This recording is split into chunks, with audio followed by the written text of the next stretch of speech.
What is going on, everybody? Thank you for tuning into another edition of On the Road to Victory. Man, I'll tell you what, I'm not so sure all about this new lighting here, kind of blinded by the light here, but thanks for taking the time on this beautiful Thursday night. Finally, a nice day, so got to get out and enjoy it. So a little bit of a late one tonight, but thanks for tuning in and let's talk some birds. So, any questions, any comments that you ladies and gentlemen have out there, please feel free to throw them my way. But tonight we're continuing the NFC East positional outlook. So, let's take a gander at some of the linebackers in the NFC East. And well, I'll be 100% real with you. As an Eagles fan, not exactly excited to talk about the linebacking core. Now, look, guys, I love some of the young guys we have, some of the promise we have, and we're going to get into that, but not exactly one of our strong suits. So let's get into it tonight. We're going to talk these linebackers we've been going through. If you guys missed any of the shows, we talked about the offense, all of the positions, and so far on defense. Gotten through the defensive line, and that's it. So now we're on to the linebackers. We're going to get through the corners and safeties. And, dude, training camp is coming up. You guys know there's some important dates. So let's remind everybody some key dates coming up here at the end of the month, dude. Training camp is coming. The 28th, dude. First training camp practice. Can't wait the day before. They have to report. Fantastic. We'll get thousands of pictures of them walking in. Love to see it. Harold Carmichael going in the Hall of Fame. You love to see that. And then you see all the times for the open practices, the preseason games, some of the joint practices. We have two of those. Obviously, 2 out of the 3 preseason games we have are home games. So if you're attending any of those, you can see the schedule for the preseason here. But let's get into these linebackers, ladies and gentlemen. I'm going to start at the bottom. And well, unfortunately, that is the Philadelphia Eagles. And look, I didn't list every linebacker on here. The same goes for every team. I just put 3 starters and then 5 depth guys, except for the Giants, which we talked about when talking about the defensive line, as they are 3-4 now. I mean, they're hybrid. They're all over the place, but we'll get into that. Now, the Eagles, we actually ran predominantly nickel. And, you see most of the NFL changing and running a lot of just 2 linebackers. And you need guys that can cover. Unfortunately, as much as I like TJ Edwards, run stopping dude, love him. Unfortunately, he needs to work on his coverage skills. We'll see what he can do in his 3rd year here. But you saw Eric Wilson was brought in. Maybe he can start at one of the outside linebacker spots if we're running in a 4-3. Let's just imagine so. And then Alex Singleton, man, he really stepped it up. He, signed his tender in the offseason. I was really hoping that would happen. A cheap deal like that. I think only $850,000 to get him back. So smart move by the Eagles. And look, he's a talented kid, but once again, not the best in coverage. But I think that's where you go to the draft and you see last year we took Davian Taylor in the 3rd round. A lot of question marks there. And then this year, we went after Jacoby Stevens, which I really like that pick. And he talked about, they called him a safety at LSU, it was. But he said to the media that he actually played predominantly linebacker. So that hybrid role where you're covering people. So the Eagles, they added Eric Wilson here. You've got guys like Stevens and Taylor, hopefully can help you out. Sean Bradley was really stepping it up. I liked him. We'll see what he can do as a rookie last year, that he really stepped it up. Jannard Avery, they said, is moving to linebacker. And then Patrick Johnson, a guy that can be an edge rusher as well. So it makes me wonder if this team is going to have some stand-up rushers. Maybe even Derek Barnett helps out there. But yeah, we'll see what the Eagles are running. You see the Cowboys do a lot of that stuff, certain roles that it doesn't really matter. This isn't Madden. You don't have to give guys certain labels and they have to stand somewhere. So I'm excited to see what Jonathan Gannon, what kind of defense he brings and how he moves these guys around. Hopefully, Davian Taylor and Jacoby Stevens can grow into those nickel linebackers. We will see. We obviously lost Duke Riley, who was a great special teamer and then actually ended up helping us by starting. So sad to see him go. But Nate Gary, I'll be real with you. Sayonara, dude. Looking forward to seeing him week 2 when we have our first home game against the Niners. So, yeah, that's hilarious. He's somewhere else. And man, best of luck to you, dude. But yeah, other than that, we added Wilson, and we didn't really address it too much other than Stevens and, like I said, Patrick Johnson in a different role there. But yeah, I would like to see this team really address that next year. But for now, this is what we got. You guys know I've talked about maybe we could sign someone like a KJ Wright. That would make me very, very happy. So we'll see what this team does. But right now, I've got them at the bottom of the NFC East. I think, they need to upgrade. And I think we've said that year in and year out. And yeah, I miss Jeremiah Trotter. Can you still play, dude? You still out there? But well, on to the next team. We've talked about the Eagles. We know. Um, and obviously, until they upgrade it more than Eric Wilson, and I like Eric Wilson, but he got a starting job because of an injury. So yeah, not exactly the highest upgrade. We'll see how many snaps he really gets, but he can help you on special teams as well. Up next, it was kind of a toss up for me between the Giants and Washington here. I'll be real with you. The Giants, um, they added Ryan Anderson from Washington, more of an outside linebacker. We've talked about, them running that 3-4.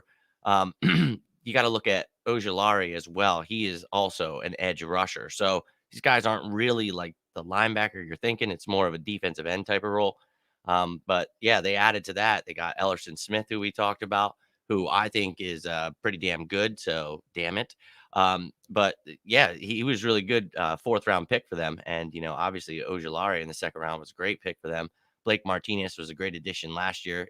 He's just really good. So that sucks. But then you look at the depth they have. Lorenzo Carter could definitely be a starter, but he obviously dealt with some injuries there. So we'll see if he comes back, gets a job there. Tate Crowder, they brought it. We'll see. We'll see if these guys can win jobs. And they had brought in Odabingo. I don't know how you say that one, but he, could also compete for an outside job. That's more of an edge rusher. Reggie Ragland brought in someone that, has been with the Chiefs, drafted by the Bills, and just recently played for the Lions. So they added some guys to that position. They drafted Ojulari and Smith. And then they did lose David Mayo, but not such a huge loss. But yeah, they're actually a decent linebacker core. Blake Martinez is what makes them, and adding, those outside linebackers, I think only makes them better. And they have a pretty damn good defensive line too. So we'll see. We talked about the huge loss of Dalvin Tomlinson. So Ragland's going to have to step it up. We'll see what they do in the middle there. But yeah, up next, I have the Washington football team. We talk about having one of the best front sevens in the game. I think that they really they got themselves a great draft pick there in Jamin Davis. You see in the middle, I think he is a stud, and what a great pick it was. But other than that, they added David Mayo for depth. We just talked about from the Giants. So they added another depth piece. They ended up losing Kevin Pierre-Louis to the Texans. Ryan Anderson, you just saw on the Giants, and Reuben Foster unsigned. Michael Kendricks unsigned. But John Bostic and Cole Holcomb actually did pretty well last year. And when you have a front four in front of you like Washington does, it makes it easier for these guys. But adding an athletic stud like Jamin Davis in there, man, that's a really good pick for them. And then actually Kaliki Hudson, that's somebody that's really athletic, kind of that hybrid role we were talking about. Jacoby Stevens, can be that coverage guy that you need. And I think maybe he could, see a lot of snaps there, to be real with you. So Hudson was a name I liked, and we'll see what he does this year. But yeah, it's a pretty good room.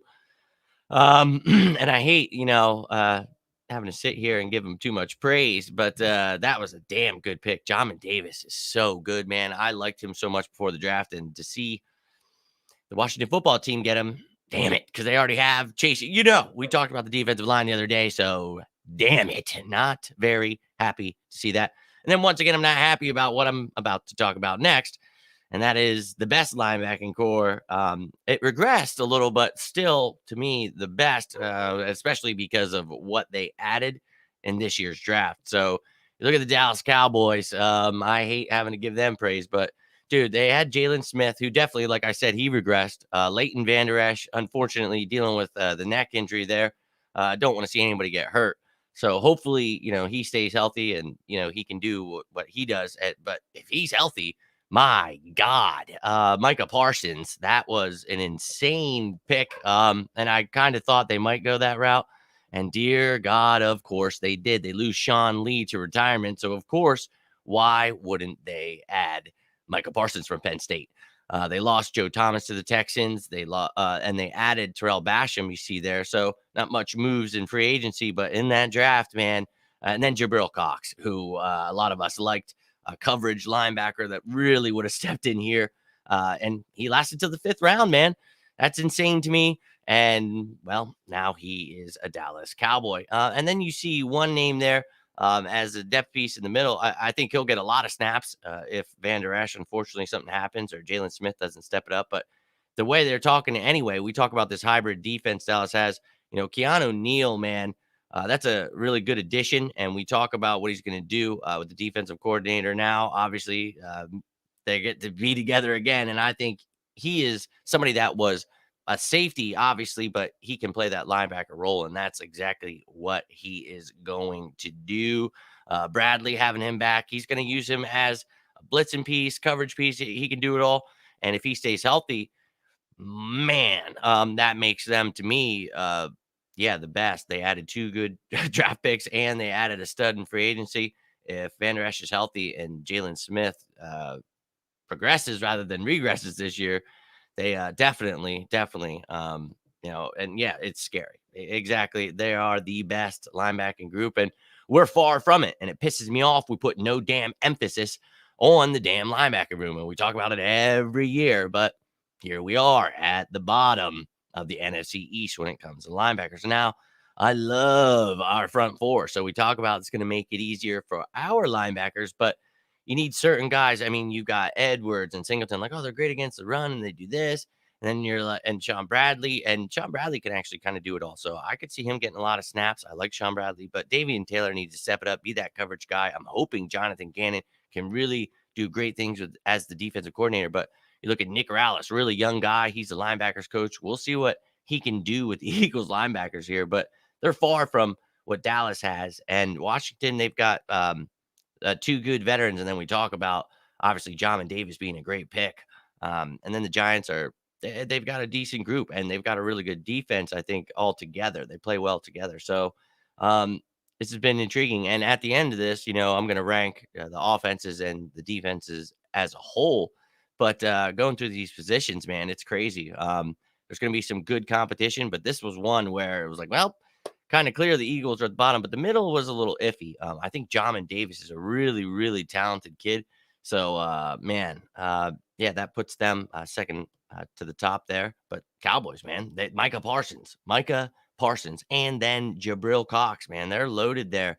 And Keanu Neal playing that role we talk about. So I hate to say it, but Cowboys are top. And you know what? Just saying that, I know I've got this banner still here. Yeah, we're just going to remind everybody. I mean, we all know the Cowboys suck. So just letting it be known, if I have to sit here and give them praise, man, I have to also say that. So busting balls here, having a little fun. But man, they're young. That sucks. And dude, as we've gone through, if you've missed any of them, check it out, man. Throughout all of these, I mean, not every team has, depth at every position, but look at it, the ones I talked about, there are some really scary things going on, especially with the Cowboys, man.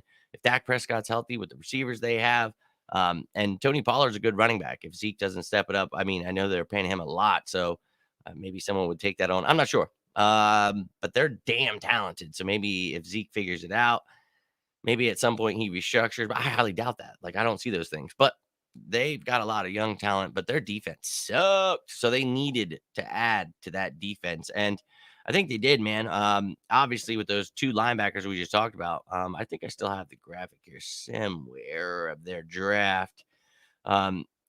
Obviously, they added, I think they are another team that had like predominantly defense, just like us. You see there, they took, where you got offense, Simi in the 5th, and then you got, an offensive guard, offensive tackle. So you got Josh Ball, Simi Fajoku, Matt Farniok. Okay, that's, they took just like us, predominantly defense, and that's what they needed to do because they suck. But dude, Kelvin Joseph, he's got some off the field issues, but great pick. Odazua, Golston, right? Decent picks, man, where they were taken. Jabril Cox, great pick.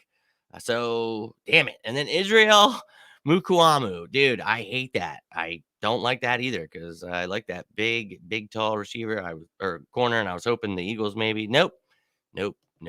So they did well. In case you missed it, I'll pop these up for you. But Washington, we talk about Jamin Davis, being their first pick. What a great pick it was. And then Cosme, they need, some future there at tackle. So that was a good pick. St. Juice, another big dude. I do not like that. Diami Brown was a good pick. John Bates was a decent tight end, I thought. And then at the end, they got some help at defensive end with Bradley King and Shaka Toney. And then Dax Milne. I liked him too. And then the Giants, in case you missed that, we talked about Ojulari and that dude, Aaron Robinson. That's coming up when we talk about the corners. That was a good pick for them. They got a Adoree Jackson there too now, so going to be intriguing. Ellerson Smith, I thought was a great pick for them.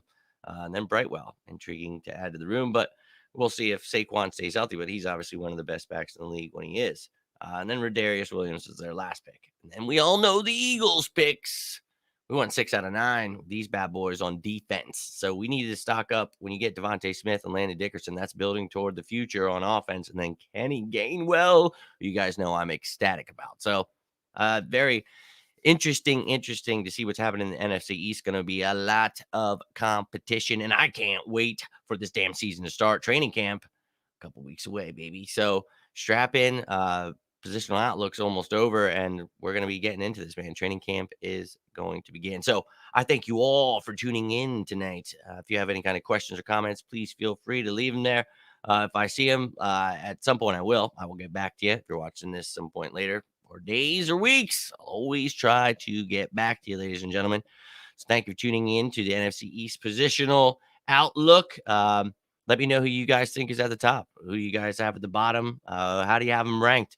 Do you agree with mine? I think, man, the Cowboys, it's just hard not to put them at the top there. But do you think the Eagles are still at the bottom here? Let me know your thoughts, ladies and gentlemen. I appreciate all of you.